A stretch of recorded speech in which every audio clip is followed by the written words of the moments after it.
दोस्त हिन वक़्तु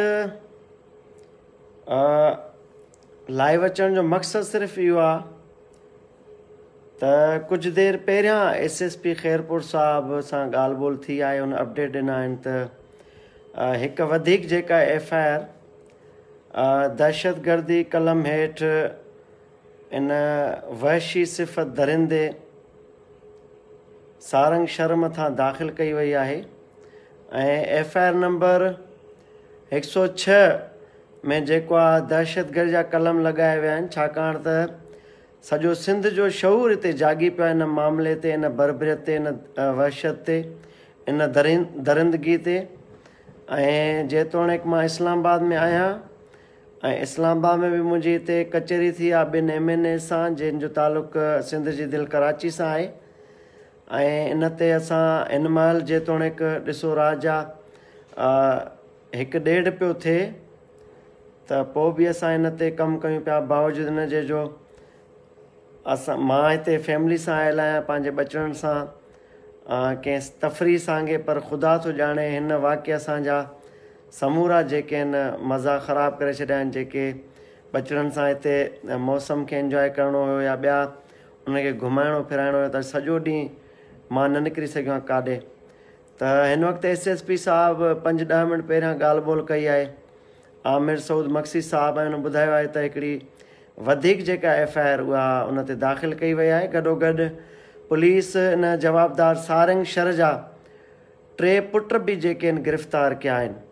मां तव्हांखे ॿुधायां त पुलिस मुख़्तलिफ़ कार्रवायूं करे इन जेको आहे वहशी दरिंदे जा 3 पुट बि गिरफ़्तार कया आहिनि ऐं उनजो घेरो इंतिहाई तंग कयो वियो आहे। जिते जिते इतला मिली आहे पुलिस खे, उते 5 मुख़्तलिफ़ जेके आहिनि टीमूं जोड़ियूं वियूं आहिनि ऐं जदीद टेक्नोलॉजी जी मदद सां इन जवाबदार जो घेरो तंग कयो वञे ऐं पुलिस जा आला अमलदार इन ते तमामु घणा सीरियस ऐं संजीदा आहिनि।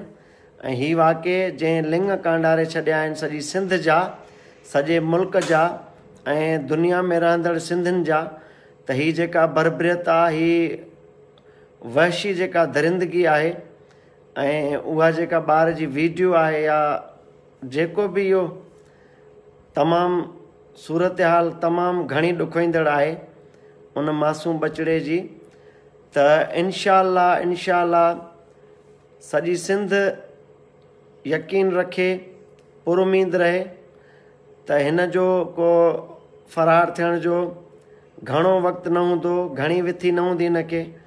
इंशाअल्लाह हिन जे वेझो पहुची चुकी आहे खैरपुर जी पुलिस, मुख़्तलिफ़ टीमूं।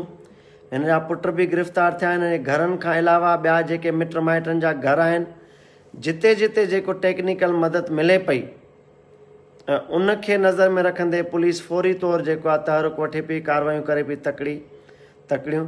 ऐं जेका असां डिमांड कईसूं, मूं पंहिंजी लाइव वीडियो में जेका मुतालबो रखियो, तव्हां सॼा सिंध वासी गवाह आहियो, त असांजी इहा ई डिमांड हुई त हीअ जेका एफआईआर आहे जेका उनजे वाले जी मुद्दत ते कटी वई, उहा तमामु कमज़ोर आहे। जंहिंखां पोइ तव्हां असांजो दबाव वधियो, ॾाढो प्रेशर बिल्डअप थियो ऐं हुननि नींगर्स खे असां पंहिंजो पुटु तस्लीम करे हिन केस खे खयों आहे। ऐं जंहिंजी पहिरीं कामयाबी आहे त हिकिड़ी वधीक एफआईआर जेका आहे नई एफआईआर नंबर 106/2020, उहा जेका आहे दहशतगर्दी कलम हेठि दाख़िल कई वई आहे।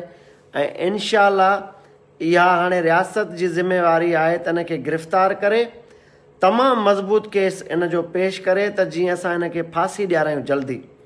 ऐं उहो ॾींहुं परे न आहे त जल्द इहो जेको रहज़न आहे वहशी दरिंदो सारंग शहर, इनखे शहर बि न चऊं न, छाकाणि त शहर असांजी जेका बिरादरी आहे इंतिहाई गैरतमंद बिरादरी आहे।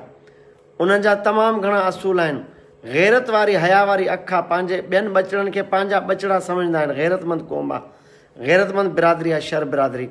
त हिनखे मुंहिंजे ख़्याल में इहो शहर बि न चइजे, छाकाणि त हिन हिकिड़े कमीने बेग़ैरत जे करे सॼा ॿिया जेके गैरतमंद शहर आहिनि उन्हनि जो कंधु शर्म अचां झुकी वियो आहे।